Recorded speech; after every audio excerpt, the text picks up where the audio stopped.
சங்கீதம் 91 அதிகாரம் 6 வாக்கியத்தை படித்து பார்க்கும்போது, இருளில் நடமாடும் கொள்ளை நோய்க்கும் மத்தியானத்தில் பாழாக்கும் சங்காரத்துக்கும் பயப்படாதிருப்பாய். இந்த நாட்களே தேசங்களில் JN1 என்று சொல்லக்கூடிய ஒரு வைரஸ் பரவி கொண்டிருக்கிறதா, அது தீவிரமாக இருக்கிறதாக சொல்லுகிறார்கள். இங்கே சொல்லப்பட்ட வாக்கியம் பார்த்தீங்களா, எத்தனையோ ஆயிரக்கணக்கான ஆண்டுகள் முன்பாக அருமையான தீர்க்கதரிசியாகிய சங்கீதக்காரன் சொன்ன வார்த்தை தான் இது. அற்புதமாய் சொன்னார். அவர் பயப்படாது இருப்பாய். பிரியமானவர்களே, எந்த நோயும் பலவீனம் தொடாதபடி காக்க கர்த்தர் வல்லவர். ஆனால் பரிகாரியாகி இயேசு நம்முடைய வாழ்க்கையில் காணப்பட வேண்டியது அதிக தேவையாக இருக்கிறது.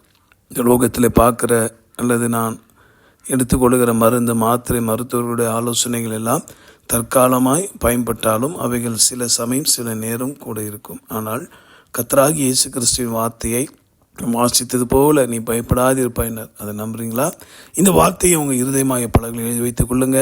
நிச்சயமாய் சொல்லுகிறேன், பகலில் பறக்க அம்புக்கும் இருளின் நடமாடும் கொள்ளை நோய்க்கும் நீ பயப்படாது இருப்பான்னு சொன்னாரே. இருளாகிய வியாதி உபத்திர நேரங்களில் ஆண்டவர் காத்து நடத்த வல்லவர். ஜெபிக்கலாமா?